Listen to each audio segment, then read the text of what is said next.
ఓం గణేశాయ నమః. ఓం శ్రీ మాత్రే నమః. అందరికీ నమస్కారం. రానున్నది దసరా శరన్నవరాత్రులు. ఈ నవరాత్రి పూజను నిర్వహించుకునే వాళ్ళు ఎటువంటి నియమాలను పాటించాలి? అమ్మవారి కృప మనకి సంపూర్ణంగా సిద్ధించాలి అంటే ఈ నియమాలు తప్పనిసరిగా అన్న పూర్తి విషయాలను ఈ వీడియో ద్వారా తెలుసుకుందాం. మొదటిసారి ఛానల్ ని చూసేవాళ్ళు మా ఛానల్ ని సబ్స్క్రైబ్ చేసి పక్కనే ఉన్న బెల్ ఐకాన్ ని ప్రెస్ చేయండి. దీనివల్ల మీకు రానున్న ఆధ్యాత్మిక వీడియోస్ అన్ని కూడా నోటిఫికేషన్ ద్వారా మీకు అందుతాయి. అలాగే మీరు ఎటువంటి వీడియోని మిస్ కాకుండా చూడగలరు. మా వీడియోస్ మీకు నచ్చినట్లయితే లైక్ చేయండి, షేర్ చేయండి. దసరా దేవి శరన్నవరాత్రులు అనగానే మనకి గుర్తు వచ్చేది ఆ దుర్గమ్మ తల్లి. ఆ తల్లి దుష్ట శిక్షణకు, శిష్ట రక్షణకు జనించినటువంటి అమ్మవారు. రాక్షసుల పట్ల ఎంతో కఠినంగా వ్యవహరించే తల్లి. మనలాంటి భక్తుల పైన అమ్మ ఎప్పుడూ కరుణామూర్తే. నవరాత్రి పూజను నిర్వహించేటప్పుడు ముఖ్యంగా గుర్తుంచుకోవాల్సింది హంగులు, ఆర్భాటాలు కాదు. ఎప్పుడైనా సరే భక్తి శ్రద్ధలతో ఒక్క నమస్కారం, ఒక్క పుష్పం, కొన్ని అక్షంతలు, దీపం, ధూపం, నైవేద్యం, ఇది చాలు. ఏమీ కొనలేని వాళ్ళు, ఏమీ చెయ్యలేని వాళ్ళు మనస్ఫూర్తిగా అమ్మ నామస్మరణ చేసుకుంటూ 9 రోజులు గడిపిన వాళ్ళకి అమ్మ అతి శీఘ్రంగా కరుణిస్తుంది. అలా అని పూజ చేసుకునే స్థితిలో ఉండి చెయ్యటం మానేయకండి. అమ్మవారికి ఎప్పుడూ కూడా శుచి, శుభ్రత అనేది చాలా ఇష్టం. అందుకే ఈ నవరాత్రి 9 రోజులు కూడా మీరు మీ ఇంటిని శుచిగా, శుభ్రంగా ఉంచుకునే ప్రయత్నం చేయండి. ఇంటి ముందు శుభ్రపరచుకొని తప్పనిసరిగా ముగ్గు, తోరణాలను కట్టండి. గుమ్మానికి పసుపు రాసి వరిపిండితోటి ముగ్గు పెట్టి కుంకంతో, పుష్పాలతో అలంకరించండి. దేవుని మందిరం, విగ్రహాలు, ఫోటోలు శుభ్రపరచుకొని చక్కగా పసుపు, కుంకాలతోటి, గంధంతోటి అలంకరించండి. పూజకు సిద్ధపడే వాళ్ళు ఉదయాన్ని నిద్రలెగిసి శుభ్రమైన ఉతికిన వస్త్రాలను మాత్రమే ధరించండి. అమ్మవారి పూజ నిర్వహించుకునే వాళ్ళు, ముఖ్యంగా స్త్రీలు, చిరగని వస్త్రాలను ధరించండి. పసుపు లేదా ఎరుపు రంగు వస్త్రాలను ధరించి పూజకు సిద్ధపడండి. అలాగే మంగళకరమైనటువంటి వస్తువులను తప్పనిసరిగా ధరించండి. పురుషులైతే నుదుటి మీద కుంకుమ బొట్టు పెట్టుకున్న తరువాతే పూజకు కూర్చోండి. అదే స్త్రీలైతే నుదుటి మీద పాపిట, కుంకుమ తప్పనిసరిగా ధరించండి. కాళ్ళకి మెట్టెలు, పట్టీలు, అలాగే చేతికి నిండుగా గాజులు, అందున మట్టి గాజులు, మెడలో నల్ల పూసలు, తలలో పువ్వులు, ఇలాంటి మంగళకరమైన వస్తువులు అన్నీ కూడా ధరించిన తరువాతే అమ్మవారి పూజకు సిద్ధం కండి. మీరు ఎలా నిండుగా ముత్తైదువుతనంతో కూర్చోవాలి అంటే సాక్షాత్తు ఆ అమ్మ రూపమే మీ రూపంగా అక్కడ ఉండేటట్టు చూసుకోండి. మీరా అమ్మవారా, అమ్మవారే మీరా అన్నట్టు ఉండాలి. స్త్రీలు ప్రతిరోజు కూడా తలస్నానం చేయాల్సిన అవసరం లేదు. మొదటి రోజు తప్పనిసరిగా చెయ్యండి. ఆరోగ్యరీత్యా చూసుకోండి. మిగిలిన రోజులు కంఠస్నానం చేసి పుండరీకాక్ష పుండరీకాక్ష అని 3 సార్లు నీటిని నెత్తి మీద చల్లుకోండి, చాలు. ఇక ఈ నవరాత్రి పూజ చేసుకునే వాళ్ళు మాంసాహారం, మద్యపానం, ధూమపానం చేయకుండా ఉంటేనే మంచిది.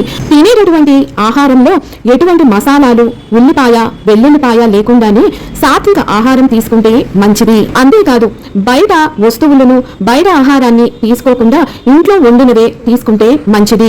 ఈ నవరాత్రి రోజుల్లో క్షవరం చేయించుకోవటం, జుట్టు కత్తిరించుకోవటం, గోళ్లు కత్తిరించడం లాంటివి చేయకూడదు.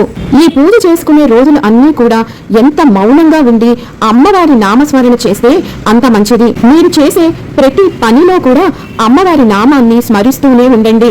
అంతకు మించిన పూజ మరొకటి ఉండదు. నవరాత్రి సమయంలో ఉదయం, సాయంత్రం పూజను నిర్వహిస్తూ ఉంటాము. ఒకవేళ మీరు మధ్యాహ్నం కాసేపు విశ్రమించి తిరిగి సాయంత్రం పూజ చేసుకోవాలి అనుకుంటే మీరు స్నానం చేసి శుచిగా పూజను నిర్వహించుకోవచ్చు. లేదు అనుకుంటే కాళ్ళు, చేతులు, మొహము శుభ్రంగా కడుక్కొని మీరు మరొక వస్త్రాలను ధరించి పూజను నిర్వహించుకోండి.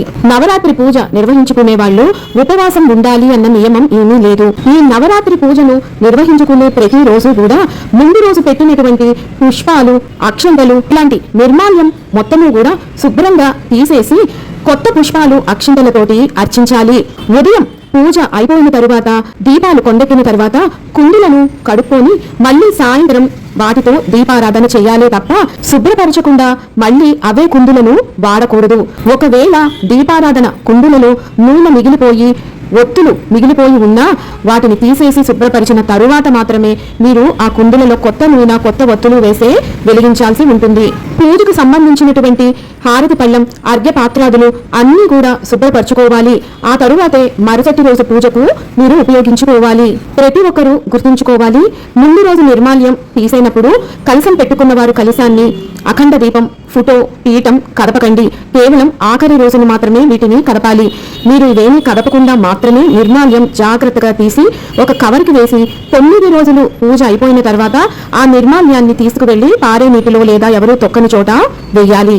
పసుపు గణపతిని పెట్టుకున్న వాళ్ళు ఏ రోజుకు ఆ రోజు కొత్త పసుపు గణపతిని చేసే పూజించాలి. 9 రోజులు అదే పసుపు గణపతికి పూజ చేయకూడదు. అలాగే ఇంకొక ముఖ్య విషయం, 9 రోజులు కూడా మీరు ఇంటికి తడిగుడ్డ పెడతారు కదా, ఆ పెట్టేటటువంటి నీటిలో ప్రతిరోజు కూడా కొంచెం గళ్ళ ఉప్పు, పసుపు, గోమూత్రం లేదా గంగాజలం ఇవి ఏమైతే మీ దగ్గర ఉంటే వాటిని వేసిన తరువాతే మీరు ఇంటిని తడిగుడ్డ పెట్టుకోండి. మొత్తం నెగిటివ్ ఎనర్జీ ఇంట్లో ఏదైతే ఉందో అది అంతా పోయి పరిశుభ్రమైనటువంటి వాతావరణం, దైవిక శక్తి మన ఇంట్లో ఉంటుంది.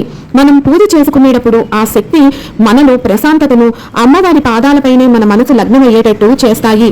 అలాగే ధూపం అమ్మవారికి వేసేటప్పుడు గుగ్గిలంతో గాని మైసాచి అని పూజా స్టోర్స్ లో దొరుకుతుందండి. దీంతో మీరు అమ్మవారికి ధూపం ప్రతిరోజు కూడా వేసే ప్రయత్నం చేయండి. నవరాత్రి పూజ నిర్వహించుకునేటప్పుడు అనుకోకుండా ఏదైనా అశౌచం వస్తే, అంటే గోత్రికులు ఎవరైనా కాలం చేస్తే 11 రోజుల మైల, అదే మేనమామ మేనత్త అయితే పక్షిని మైల తప్పనిసరి. ఇక అక్కడితోటి ఆ వార్త వినంగానే పూజను మీరు ముగించాల్సి ఉంటుంది. ఇక వచ్చే సంవత్సరం మీరు పూజను నిర్వహించుకోవాలి. ఒకవేళ నవరాత్రి మధ్యలో మైల తీరిపోతే ఇంటిని, దేవుడి మందిరాన్ని, విగ్రహాలు, ఫోటోలు అన్ని శుచి చేసుకున్న తరువాతే మీరు నవరాత్రి పూజను ప్రారంభించుకోవచ్చు. అదే స్త్రీలకు మధ్యలో నెలసరి వస్తే కనుక మీరు ఇంట్లో నెలసరికి సంబంధించిన నియమాలు అన్నీ కూడా పాటిస్తూ ఉంటే మీ భర్త, పిల్లలు పూజను కొనసాగించవచ్చు. అలా నెలసరి వచ్చిన సమయంలో వేరుగా ఉండటం కుదరదండి, మేము కలిపేసుకుంటాము అనుకునే వాళ్ళు మాత్రం 5వ స్నానం అయిన తరువాత మాత్రమే మీరు పూజను పునఃప్రారంభం చేయాలి. విన్నారు కదా, దసరా దేవి శరన్నవరాత్రుల పూజను నిర్వహించుకునే వాళ్ళు ఎటువంటి నియమాలను పాటించాలి అన్న పూర్తి విషయాలను మరొక వీడియోతో మళ్ళీ మిమ్మల్ని అందరినీ కలుసుకుంటాను. సర్వం ఈశ్వరార్పణమస్తు. స్వస్తి.